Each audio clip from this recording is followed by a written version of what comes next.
This one came in from Emma. Funny clubbing stories.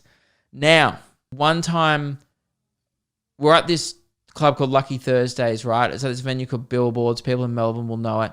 And dude, I was like really hammered because we used to take out like $30 cash. This might seem crazy, and I feel like an old man now, and I'm not old, by the way. I'm 24. I feel like an old man because you probably couldn't do this now. But back in my day, we used to take out like literally $40, $30 cash with us and have a sick night. It was $2.50 pots of beer and $5 basics. So even if you were just drinking like spirits all night with what, $30, I'm really bad at maths. You could have 6. I knew that, guys. 6 drinks. All right. But if you're having beers, you could have 12, right, with $30. So if you take $50 with you, you're balling at one of these clubs. And then you got enough money to catch the train home at 5 a.m. And that's what we used to do when we didn't all have a lot of money. So we used to like go out, spend all night out, and then catch the train home at 5 a.m., which was the first train in the morning. And one day we were all really, really fucking hammered. And then my mate found $50 on the floor at this nightclub. Now, $50 when you're already pretty drunk goes a long way when beers are $2.50 and vodka raspberries are like $4.50 or whatever they were at the time.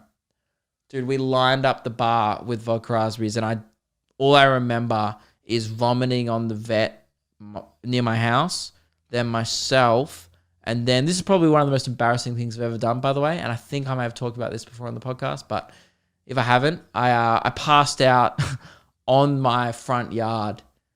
And my parents weren't home that weekend. They were away because it was like a long weekend or something. And I was so drunk that I couldn't get... It was like, it's pathetic. I realized this was supposed to be a funny clubbing story.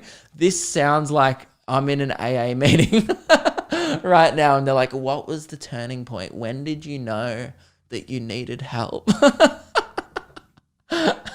This makes it sound like I have such a drinking problem. This was when I was 18, by the way, and I didn't used to drink that much. And this is why. Because I used to get, like, be one of those people who used to get fucking obliterated because I didn't know how to drink. And I used to just end up, like, fucking paralyzed by the end of the night. And yeah, it was really cold. It was, like, this time of year. And I was so drunk I couldn't get my back gate open.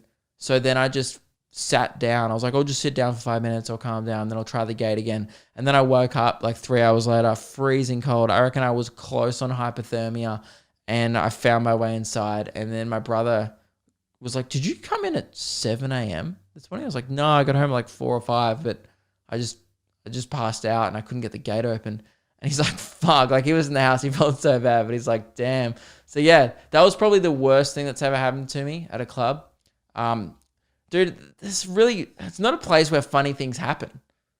It's just not. Like, there's funny things happen on the night, you know. Oh, my mate jumped in a bin. Like, one time my mate Simo, who people might know from Luke and Lewis, he was at one of these nightclubs dressed like Warwick Kappa after some dress-up party, but he came after his dress-up party. No one else was dressed up. Everyone else was just like in jeans, like going out, and he just rocked up in 80s footy shorts, a wig, and just committed to being Warwick Kappa for the night. Was taking speckies over people on the dance floor. That was pretty good. But again, more of a you had to be there kind of thing. So I would say, yeah, to answer your question, whoever asked that, hang on, I've lost my phone. That would be my best clubbing story. However, I wouldn't call it that funny. I would call it a cry for help. Somewhere on the sea,